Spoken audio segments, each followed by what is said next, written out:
జీఎస్టీలో రాష్ట్రాల వాటాను వెంటనే చెల్లించాలి. రాష్ట్రాలపై కేంద్ర ఆర్థిక దౌర్జన్యం నశించాలి. కాపాడాలి రాష్ట్రాల హక్కులను, కాపాడాలి ఫెడరల్ విధానాన్ని, నశించాలి కేంద్ర రాష్ట్రాలకు జీఎస్టీ వాటాలను చెల్లించాలి. రాష్ట్రాలకు జీఎస్టీ వాటాలు. రాష్ట్రాలపై కేంద్ర ఆర్థిక దౌర్జన్యం వర్ధిల్ల పార్టీ జిందాబాద్ సిపిఐ. ఫెడరల్ విధానాన్ని కాపాడాలి, ఫెడరల్ విధానాన్ని. ఆర్థిక దౌర్జన్యం నశించే జీఎస్టీ వాటాలను వెంటనే నశించాలి. కేంద్ర ప్రభుత్వ దౌర్జన్యం నశించాలి. కేంద్ర ప్రభుత్వాలపై కేంద్ర నియంత్రణతో నశించాలి. కాపాడాలి రాష్ట్రాల హక్కులను. పోరాడతాం ఫెడరల్ విధానం. నశించాలి రాష్ట్రాలపై కేంద్ర ఆర్థిక దౌర్జన్యం. సిపిఐ ఆధ్వర్యంలో దేశవ్యాప్తంగా నిరసన దినం పాటించమని చెప్పేసి పిలుపుని జరిగింది.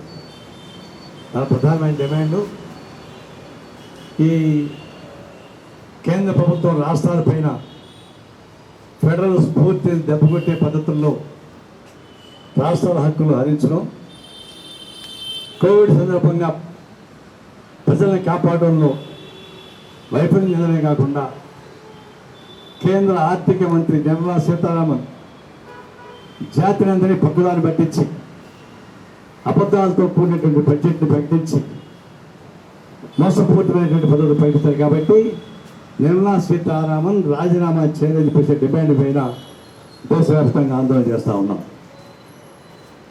ఇది రాష్ట్రాలు పని పెట్టాలంటే ఆకులు నాకేవో నేను పోయి మూతం నాకాడంటే వాడు రాష్ట్రాలకే ఇబ్బంది పడి వాళ్ళు నాన్న తటాలు పడుకుంటా కూర్చుంటే వాళ్ళపైన పట్టం సాగించే పద్ధతిలో కేంద్రము ఇబ్బంది పెట్టడానికి ప్రయత్నిస్తూ ఉంది. జిఎస్టీ పెట్టేప్పుడు ఏం చెప్పారు? ఇదే నరేంద్ర మోడీ ముఖ్యమంత్రిగా ఉన్నప్పుడు మన్మోహన్ సింగ్ జిఎస్టీ పెడతామంటే నేను వ్యతిరేకిస్తున్నానని చెప్పేసి ఈ ఖరాఖండిగా వ్యతిరేకించారు. అదే ప్రధానమంత్రి అయిన తర్వాత మోడీ మాట మార్చి మడం తిప్పి ఇప్పుడు జిఎస్టీని ప్రవేశపెట్టారు. జిఎస్టీని ప్రవేశపెట్టినప్పుడు హామీ ఇచ్చారు దేశానికి, అన్ని రాష్ట్రాలకు మీకు కావాల్సినటువంటి పద్ధతులకు సహాయం చేస్తాం, మొత్తం పన్ను ఏక పన్నుగా ఉండాలి. మొట్టమొదటి కూడా ఏక పన్ను, ఏక పార్టీ, ఏక నాయకుడు, ఏక ఓటు అని చెప్పినటువంటి నిర్ణయంతో వచ్చారు అతను. రాముడు ఏకపానం ఏకపత్తి అన్నట్టుగా ఈయన పెళ్ళాన్ని మాత్రం బయట వదిలేశాడు, ఈయన ఒకే పెళ్ళంగా కోరుతూ ఉంటాడు. ఇది ప్రధానం చేసేటువంటి పనులు. ఇప్పుడు ఏకపన్ను అని చెప్పినప్పుడు ఏం చేశాడు? మీకు వచ్చేటువంటి డబ్బులు మొత్తం మేమే తీసుకుంటాం, మా నుంచి మళ్ళీ మీ వాటా ప్రకారం మీ డబ్బులు మీకు ఇచ్చేస్తాం. ఇది మోడీ మాట తప్పడు అని చెప్పేసి హామీ ఇచ్చారు. ఆ ప్రకారం జరుగుతూ ఉంటే ఇప్పుడు కోవిడ్ వచ్చింది. కోవిడ్ వస్తే దాదాపుగా 90,000 కోట్ల రూపాయలు రాష్ట్రానికి ఇవ్వాలి వాళ్ళ వాటా. రాష్ట్రాల హక్కులవి, కేంద్ర ప్రధానమంత్రి ఇచ్చేటువంటి దయాదాచల్యాలపై ఇచ్చే డబ్బులు కావు. మరి 90,000 కోట్ల రూపాయలు మా డబ్బులు మాకు ఏంటంటే మాది డబ్బులు లేవు, యాక్ట్ ఆఫ్ గాడ్ దేవుడి దయ అనేది ఒక వస్తుంది, ఆ ప్రకారం మేము ఇవ్వాల్సిన పని లేదన్నారు. మనం ఏమన్నామంటే ఈ పెట్రోలు డీజిల్ పైన రాష్ట్రాల నుంచి ఎక్సైజ్ డ్యూటీ కేంద్రం తీసుకుంటా ఉంది కదా, అలాంటి కోవిడ్ వచ్చింది, యాక్ట్ ఆఫ్ గాడ్ కింద రాష్ట్రాల నుంచి మీకు రావాల్సిన డబ్బులు మేము ఇవ్వమని చెప్పేసి అని రాష్ట్ర ముఖ్యమంత్రి చెప్తే ఏమవుతుందని అడిగాం. ఏ రాష్ట్ర ముఖ్యమంత్రి ధైర్యం లేదు, ఆ కేరళ ముఖ్యమంత్రి తప్ప. లేకపోతే ఏ యాక్ట్ ఆఫ్ గాడ్ అని చెప్పి రాష్ట్రాలకు కావాల్సిన డబ్బులు ఎక్కొడుతున్నాడో అదే యాక్ట్ ఉపయోగించి ఈ 6 నెలలుగా పెట్రోల్ డీజిల్ పైన కేంద్రం వసూలు చేసిన ఎక్సైజ్ డ్యూటీని ఎందుకు ఎక్కొట్టకూడదని ఎక్కొట్టడం లేదు. ఇప్పుడు ఏమంటున్నారు? మీ రాష్ట్రం మీరు అప్పులు తీసుకోండి, మీరు చెల్లించుకోండి అని చెప్తా ఉంటారు. అంటే రాష్ట్రాలు అప్పులు చేయడం సులభమా, కేంద్రం అప్పులు చేయడం సులభమా? కేంద్రమే అప్పులు చేసి మా రాష్ట్రాలు మాకు ఇవ్వాల్సినప్పుడు మాకు ఏం ప్రశ్న కేరళ ముఖ్యమంత్రి వదులుకొని తెలంగాణ ముఖ్యమంత్రి కేసీఆర్ దాకా అదే డిమాండ్ అడుగుతా ఉన్నారు. న్యాయబద్ధమైన డిమాండ్ అది. ఒకప్పుడు కాదు, విజయమాల్యా లాంటి వాళ్ళు కూడా దాదాపు 32 మంది పారిశ్రామికవేత్తలు డబ్బులు ఎక్కొట్టు విదేశ డబ్బుని తొలుతొలుగుతూ ఉన్నారు. ఆనంద కెరీర్లో ఉన్నారు వాళ్ళు. ఇప్పుడు బ్యాంకులు దుబారా తీసినాయి. ఆ బ్యాంకులకు డబ్బులు ఇవ్వాలి, పారిశ్రామిక సహాయం చేయాలి. ఆర్బీఐ నుంచి 3 లక్షల కోట్ల రూపాయలు వెనక్కి తీసుకోవడానికి కేంద్ర ప్రభుత్వం ప్రతిపాదన పెట్టింది. అప్పుడు ఉచిత పెట్టడే గమనంగా ఉన్నాడు. అంటే మోడీ కూర్చో లేచేటువంటి వ్యక్తిగా ఉన్నటువంటి ఉచిత పెట్టారు కూడా ఇది అన్యాయం అడిగారు. ఎందుకంటే మన భారతదేశంలో దాదాపు ఆర్బీఐలో 9 లక్షల కోట్ల రూపాయలు ఉంటాయి రకరకాల బంగారంతో కలిపి. ఆర్బీఐ నుంచి 3 లక్షల కోట్ల పైకి తీసేస్తే ఈ దేశం దివాళీ తీస్తుంది అనుకుంటారు. ప్రపంచంలో కూడా మమ్మల్ని నమ్మరు. కానీ ప్రపంచంలో ప్రఖ్యాతి మొత్తం నష్టం వస్తుంది. కాబట్టి ఇది వద్దని చెప్తే అతన్ని పంపించేసి 3 లక్షల కోట్ల పైకి తీసుకొని బ్యాంకుల ద్వారా మళ్ళీ పారిశ్రామిక సహాయం చేశాడు. ఇప్పుడు మేము అనేది ఏంటంటే మా డిమాండ్ ఏంటంటే మరి అదే ఆర్బీఐ డబ్బులు తీసుకోండి, తీసిన రాష్ట్రాలు పంచండి. ఏం కంపెనీ పోయారు? అదాని అబ్బాని తర్వాత మీకేమి దాయాదురా? నువ్వు బాగుమాత్రం వాళ్ళేమన్నా వాళ్ళకి మాత్రం ఆర్బీఐ నుంచి డబ్బులు తీసుకుని ఇవ్వలేదా? మరి రాష్ట్రాలు హక్కులు కోల్పోతున్న రాష్ట్రాలకు ఎందుకు ఇబ్బంది పడుతున్నారంటే దాని మాట మారుతుంది లేదు. అందులో రాష్ట్రాలని వాళ్ళ గుప్పిట్లో పెట్టుకోవడానికి జిఎస్టీ పెట్టాడు. ఏ రాష్ట్రమైనా సరే విపక్షాలుగా ఉన్నటువంటి వాళ్ళు కూడా కేంద్రంలో ఉంటే మోడీ మాట అనకపోతే వాళ్ళు బిగిస్తాడు. అందువల్ల రాష్ట్రాల హక్కుల్ని హరించడానికి అదొక మొట్టమొదటి ప్రయోగం, అది జిఎస్టీ. దాని కాదు ఇంకోటి ఏం చేశాడు, ఇప్పుడు విద్యుత్ సవరణ బిల్లు పెట్టాడు. విద్యుత్ సవరణ బిల్లు అంటే ఆయా రాష్ట్రాల్లో ఉన్న పరిస్థితులు బట్టి ఉచిత కరెంటు తక్కువ కరెంటుకి ఇస్తూ ఉన్నారు. ఇప్పుడు ఏమన్నారంటే చట్టం మొత్తం ఒకటే, మేమే విద్యుత్తుకి ఉత్పత్తి చేస్తాం, మేమే మీకు సప్లై చేస్తాం, అందరూ మీటర్లు పెట్టుకోండి అని చెప్పి ప్రకటించారు. పక్క సరిహద్దు ప్రాంతాలను ఉపయోగించుకొని రకరకాల పద్ధతుల్లో మీరు రాబోయే ఎన్నికల్లో ఓట్ బ్యాంక్ కోసం ప్రయత్నిస్తూ ఉన్నారు. ఈ దేశం విచ్ఛిన్నమైనా పర్వాలే, రాజ్యాంగం ధ్వంసమైనా పర్వాలే, కానీ మాకు అధికారమే కావాలా అని చెప్పేసిన పద్ధతుల్లో మోడీ చేస్తున్న ప్రతిపాదన ఈ దేశానికి తీవ్రమైన సంచలనం చేసి పెడుతుంది. చివరికి ఈ భిన్నత్వం ఏకత్వం అనేటువంటి నేల ఎగిరిపోతుంది. ఇది రాబోయే రోజుల్లో ఒక పచ్చి నియంత్రణగా పరిగణించబడుతుంది. అందుకని దేశానికి ప్రమాదం వచ్చి పడింది. దేశానికి ప్రమాదం వస్తే పాటు రాష్ట్రానికి ప్రమాదం వచ్చింది. ఆయా రాష్ట్రాల్లో ఉన్నటువంటి ఫెడరల్ స్ఫూర్తి తప్ప నష్టం వచ్చింది. ఈ దేశం అంతా కలిపి ఆయన కాళ్ళ ముందు ఉండాల్సిందే, పాలన కింద ఉండాల్సింది అంటా ఉన్నాడు. నిజాం అయితేనే బాంచందరాన్ని పరిపాలన సాగించాడో దేశం మొత్తం మీద బాంచందరాన్ని అనాది ప్రశ్న మోడీ ప్రయత్నిస్తూ ఉన్నాడు. అందుకే ఈ నిజాం చక్రవర్తి పెట్టినకైతే ఈ మోడీ కూడా పట్టని ప్రశ్న హెచ్చరిస్తూ ఉన్నాడు. దీనికోసం పోరాటం సాగిస్తున్నాం. దేశవ్యాప్తంగా ఈ ఆందోళన సాగుతుంది. రాబోయే రోజుల్లో మరింతగా విస్తృతమైన ఐక్య ఉద్యమాలు సాగుతాయి. ఆ ఐక్య ఉద్యమాల ద్వారా మేము చేయబోతా ఉన్నాం. ఇప్పుడు పార్లమెంట్ వ్యవస్థ ప్రారంభమవుతా ఉంది. దేశ చరిత్రలో పార్లమెంటరీ వ్యవస్థ వచ్చిన వరకు ఇప్పుడు దాకా ప్రశ్నోత్తరాల సమయం బ్యాన్ చేయలేదు. ఎప్పుడు ప్రశ్నోత్తరాల సమయం ఉంది, ఒక్క ఎమర్జెన్సీ మాత్రమే బహుశా రద్దు వచ్చాం తెలియదు. ఇందాక బయట ఉద్యమాలు సాగిస్తే హక్కులు పోతున్నాయి, ఈ లోపల కూర్చొని ఆందోళన సాగిస్తూ వస్తుంది. బయట ఉద్యమాలు సాగనీయరు, లోపల చట్టసభలోనే మాట్లాడతలేరు. అంటే ఏం చరిత్ర? హిట్లర్ కన్నా మీకేం తేడా ఉంది? పార్లమెంట్లో బాగా హక్కులు పోగొట్టుకుంటున్నాం, బయట ఉద్యమాలు అక్కడ పోగొట్టుకుంటున్నాం, బయట లోపల నియంత్రిత పాలన సాగించేటువంటి ప్రమాదకర దోడు వచ్చేసింది. అందుకనే దీనిపైన పెద్ద ఎత్తున ఆందోళన సాగించాల్సిన అవసరం ఉంది. కాబట్టి ఆ పోరాటాలు సాగించాలని చెప్పేసి ఆ సందర్భంగా జరిగే పోరాట దందాకి మీ అందరూ వచ్చినటువంటి మీ అందరికీ కూడా ధన్యవాదాలు తెలియజేస్తా సెలవు తీసుకుంటా ఉన్నాను. సుధాకర్ గారు మరి నిపుణులారా, ఇప్పుడే మన కేంద్ర కార్యదర్శి కమిటీ నారాయణ గారు చాలా వివరంగా జిఎస్టీ గురించి, మన హక్కులు ఎట్లా ఇది నష్టం అవుతుంది ఆ విషయం గురించి చాలా వివరంగా మాట్లాడారు. మొన్ననే మొత్తం ఫైనాన్స్ మినిస్టర్స్ కాన్ఫరెన్స్ జరిగింది. సెంట్రల్ గవర్నమెంట్, మన ఫైనాన్స్ మినిస్టర్. సో అందరూ ఒకటే మాట చెప్పారు, ఈ జిఎస్టీ బకాయి ఎందుకు ఇవ్వడం లేదు, ఎందుకు మనకి మీరు డిప్రైవ్ చేస్తున్నారు. సో ఈ విషయంలో మొత్తం స్టేట్స్లో స్టేట్ గవర్నమెంట్ ఎంప్లాయీస్కి సాలరీ ఇవ్వడానికి వాళ్ళ దగ్గర డబ్బులు లేవు. సెంట్రల్ గవర్నమెంట్ వైఖరి గురించి అందరూ ఖండించారు. సో వ్యాట్ ముందుగా స్టేట్ గవర్నమెంట్ ట్యాక్సెస్తో సహా ఇంకా వ్యాట్ మొత్తం హక్కు స్టేట్ గవర్నమెంట్ ఉండేది, ఇప్పుడు ఆ హక్కు కూడా పోయింది. సో ఈ విషయంలో చూస్తే మొత్తం స్టేట్ గవర్నమెంట్లో చాలా పెద్ద ఆర్థిక సంక్షోభం ఉంది. సో జిఎస్టీ అలాంగ్ విత్ ఈ డిమానిటైజేషన్, ఆ మొత్తం ఈ 500 రూపీస్ 1000 రూపాయల నోటు రద్దు చేసిన తర్వాత మళ్ళీ జిఎస్టీ ఇంప్లిమెంట్ చేసిన తర్వాత మన ఆర్థిక చాలా సంక్షోభం వచ్చింది. So even world bank chief economist చెప్పారు, ఇండియా 30 సంవత్సరాలు వెనకపోయింది. సో ఇండియాకి మళ్ళీ క్రాస్ చేయాలంటే, అప్ టు డేట్ ఉండాలంటే కనీసం ఒక 30 సంవత్సరాలు పడుతుంది.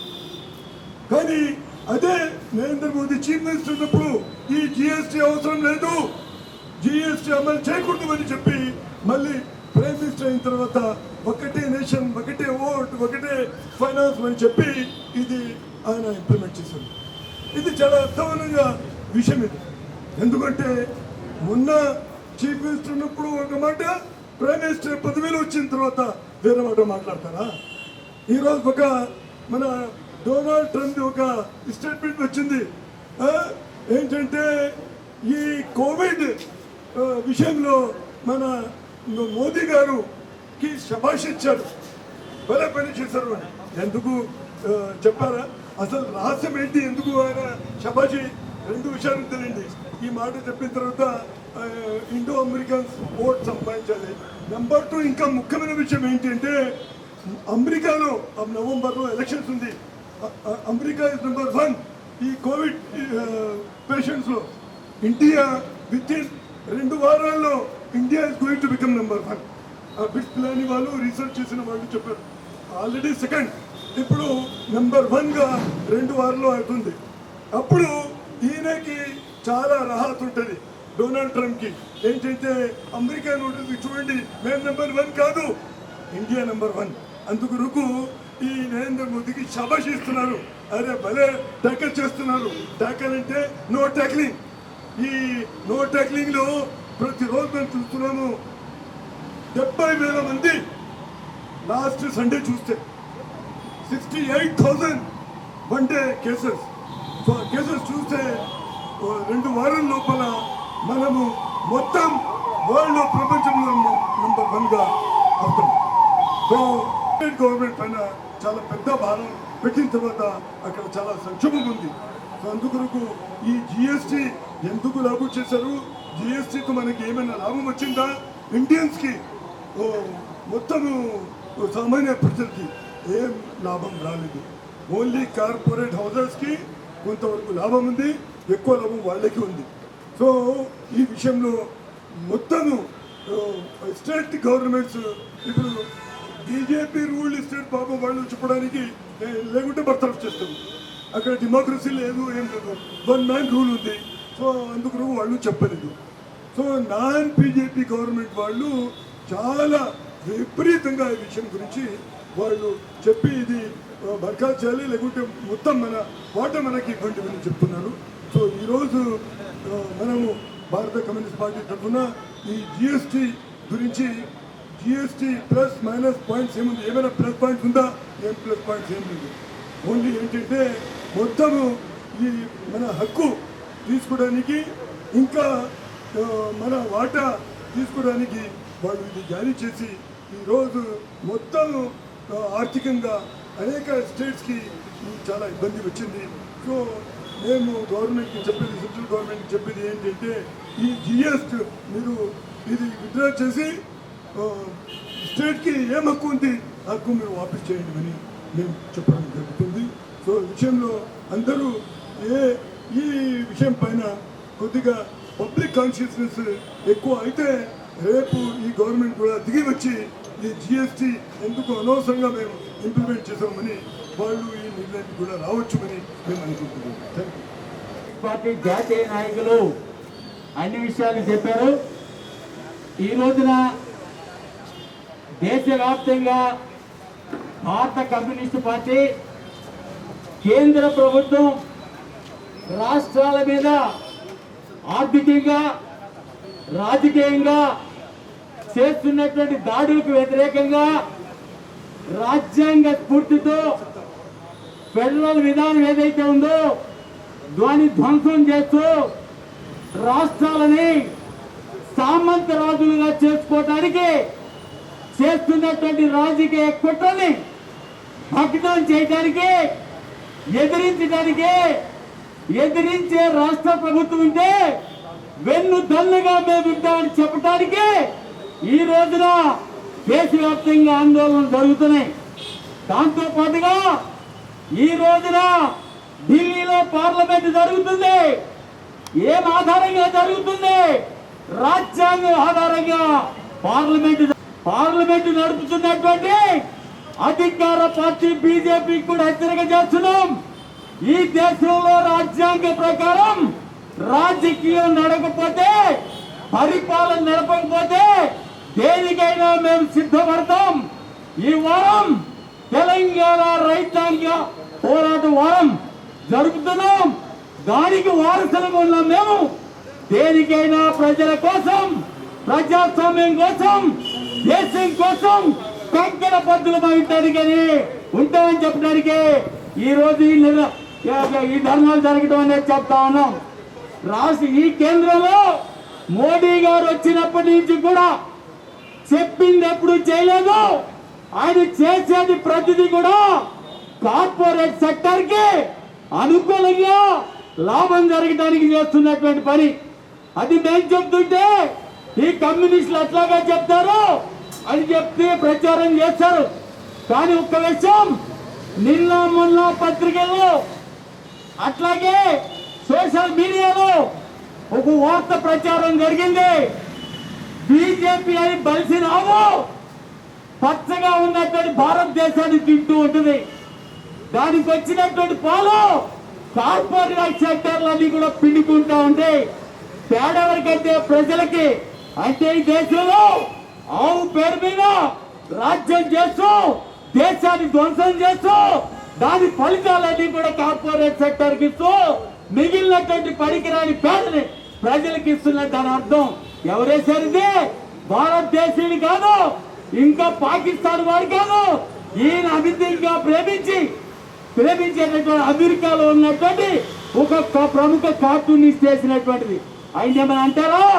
ఇక్కడ ఉన్నటువంటి బీజేపీ వాళ్ళ పైన ఆయన మీద దౌర్జన్యం చేస్తారా అని అడుగుతున్నా. అదే కాదు, ఇప్పుడు చెప్పారు పెట్రోల్ రేట్లు పెంచుతున్నాడు, రాష్ట్రాలకు వాటా ఇవ్వాల్సి వస్తుందని జిఎస్టీ ట్యాక్సులు పెంచకుండా దాన్ని స్పెషల్ గా కేంద్రానికే వర్తించేట్టుగా రాష్ట్రానికి బాగా లేనట్టుగా ఎక్సైజ్ డ్యూటీ వేసి పంపుతా ఉన్నాడు. ఇది అన్యాయం కదా. ₹1 పెరిగితే రూపాయల భాగస్వామ్యం రాష్ట్రానికి రావాలి. రాష్ట్రాలకు రాకుండా ఎగ్గొట్టడానికి స్పెషల్ ఎక్సైజ్ డ్యూటీ, స్పెషల్ డ్యూటీలు వేస్తున్నాడు. ఇది అన్యాయం కాదా అని అడుగుతున్నాం. అదే కాదు, ఈయన చేసిన ప్రతి నిర్ణయం కూడా కార్పొరేట్ సెక్టర్ కి ఏ రకంగా ఉపయోగపడుతుందో చెప్పడానికి మరొక ఉదాహరణ మీ అందరికీ చెప్తా. దేశవ్యాప్తంగా టోల్ ట్యాక్సులు ఉన్నాయి, టోల్ స్టేషన్స్ ఉన్నాయి. ఈ టోల్ స్టేషన్స్ అన్ని కూడా ఈ దేశంలో డబ్బులుండి బలిసినటువంటి వాళ్ళకు ఉన్నాయి. దాంట్లో మెజారిటీ ఆదానికి ఉన్నాయి.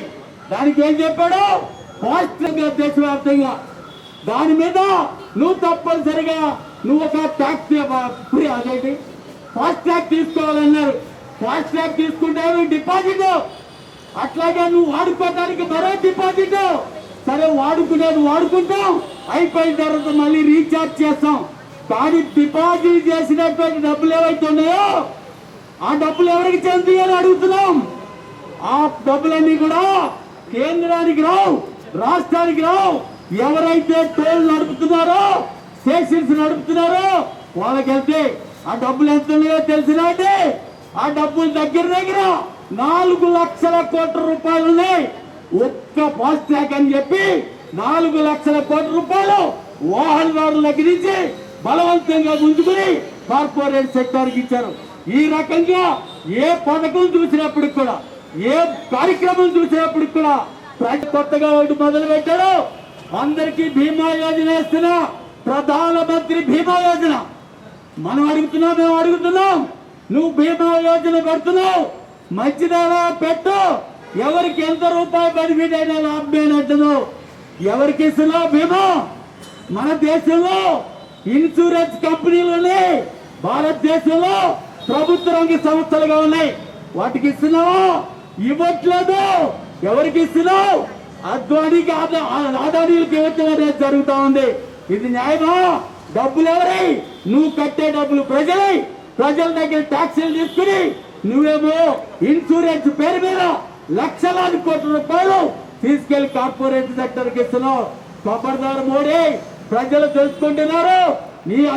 నీకు ఉన్నటువంటి, నీలో ఉన్నటువంటి బీరకాయ నేత ఏదైతే ఉందో అది అర్థం చేసుకుంటున్నారు. తిరగబడే రోజు వస్తుంది అంటున్నాం. ప్రస్తుతం దేశంలో ఉన్నటువంటి రాజకీయాలు దిగదారు రాజకీయాలు ఉన్నాయి. అది రాష్ట్ర ప్రభుత్వాలు వాళ్ళ రాష్ట్ర ప్రభుత్వాన్ని కాపాడుకోవడానికి రాజకీయాలు చేస్తున్నాయి, కానీ హక్కులు సాధించడానికి రావట్లేదు, నిలబడట్లేదు. ఎప్పుడు ఆగుతుందంటే ఈ